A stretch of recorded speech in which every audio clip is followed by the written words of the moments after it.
하나님이 너의 아버지시다. 우리 귀여운 아기 교회에 갈까?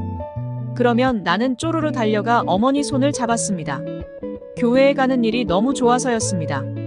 나는 4살 무렵부터 어머니 손을 잡고 교회에 다녔습니다. 어느 일요일 예배를 마치고 마을 어귀로 들어오다가 어머니가 발걸음을 멈췄습니다. 길가에 소담하게 핀 들꽃 한 송이를 따서 내 귀밑머리에 꽂아주셨습니다. 그리고 나의 볼에 입을 맞추고는 나지막한 목소리로 정답게 속삭였습니다. 곱기도 해라.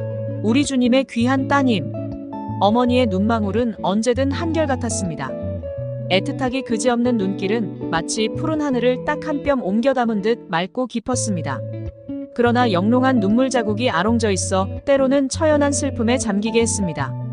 어머니의 그 깊은 심정을 알 리 없는 나는 주님의 귀한 따님이라는 한마디에 설레고 기쁘기만 했습니다. 그 무엇에도 비할 바 없이 소중한 그 말을 들을 때마다 뿌듯함과 행복감이 밀려왔습니다.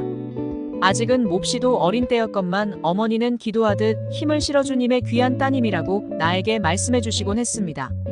이는 외동딸인 나를 향한 평생의 기도 제목이기도 했습니다.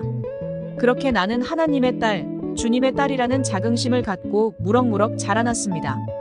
외할머니 역시 내 눈을 들여다보며 또박또박 말씀해 주셨습니다. 하나님이 너의 아버지시다. 그래서 아버지라 하면 육친의 아버지를 생각하지 않고 항상 하늘 아버지를 생각했기 때문에 나는 하나님이란 단어만 떠올려도 마음이 푸근하고 정겨웠습니다. 사춘기를 보내면서도 인생을 놓고 고민한다거나 아버지에게 서운한 마음을 갖는다거나 가난을 탓한다거나 하는 일은 전혀 없었습니다. 나의 근본된 아버지이신 하나님이 늘 내 곁에 함께 계시고 항상 돌봐주셨기 때문이었습니다. 그렇게 하나님은 내가 태어날 때부터 선천적인 부모였습니다. 그런가 하면 나는 남달리 예민한 영적 직관력을 지니고 있었습니다. 그래서 문선명 총재도 나를 두고 사람이나 사물에 대한 통찰력이 뛰어나고 명석하다 칭찬하며 많은 사람들 앞에서 여러 차례 언급했습니다. 외할머니와 어머니는 핏줄이나 인정에 이끌려서가 아니라 천정의 도리를 나에게 이어주기 위해 갖은 노력을 다하셨습니다. 뼈골이 녹는 듯한 고단한 수고를 개의치 않고 하나님 앞에 일편단심으로 순종하는 모습을 삶 자체로 보여주셨습니다. 단지 기도의 정성으로 높다란 돌탑을 쌓아가듯 지극히 세심하면서도 간절했습니다. 나는 하루에도 몇 번씩 마루 끝에 서서 푸른 하늘을 올려다보았습니다. 고운 학 서너 마리가 푸른 하늘을 향해 날아가는 모습을 자주 보았습니다. 그런 날에는 맑은 하늘을 한참이나 바라다보며 한껏 부푼 가슴을 쓸어안곤 했습니다. 하루는 어머니가 물었습니다. 내가 태어났을 때 어떻게 울었는지 아니? 아기니까 응아하고 울었겠지요. 아니다. 너는 랄라랄라 노래를 했단다.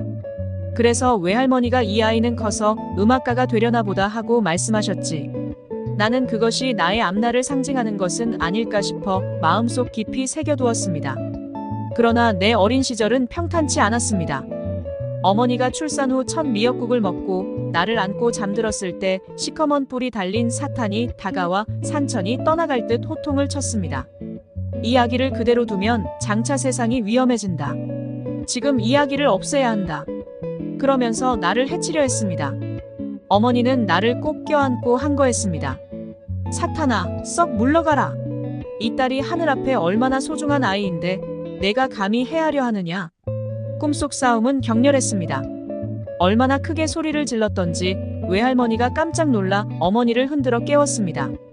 애야, 내가 아기를 낳고 속이 많이 허한가 보구나. 어머니는 일어나 앉아 나를 가만히 들여다보며 생각에 잠겼습니다. 태어나자마자 사탄이 해하려는 이유가 무엇일까? 분명 세상을 구원하는 사람이 될 것이라 믿었습니다. 그래서 어머니는 굳게 결심했습니다. 이 아이는 정성을 다해서 키우지 않으면 안 되겠다. 앞으로 세속에 물들지 않게 주님을 위해 깨끗하고 아름답게 길러야겠다. 어머니는 한 달쯤 후에 또 꿈을 꾸었습니다. 이번에는 흰옷을 입은 천사가 하얀 구름을 타고 나타났습니다. 순애야, 그 아기 때문에 걱정했을 것이니라. 그러나 결코 걱정하지 마라. 아기는 주님의 딸이고 너는 유모와 같다. 성심을 다해서 양육하거라. 하지만 사탄은 쉽게 물러가지 않았습니다. 내가 6살이 되어 북한을 떠날 때까지 어머니의 꿈에 흉측한 몰골로 불쑥불쑥 나타나 나를 해치겠다고 온갖 위협을 다했습니다.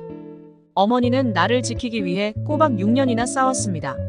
나는 어머니가 들려준 꿈 이야기를 듣고 몹시 궁금했습니다. 왜 사탄은 나를 해치려 그리 애쓰는 것일까? 또 왜 그리 오래 따라다닐까?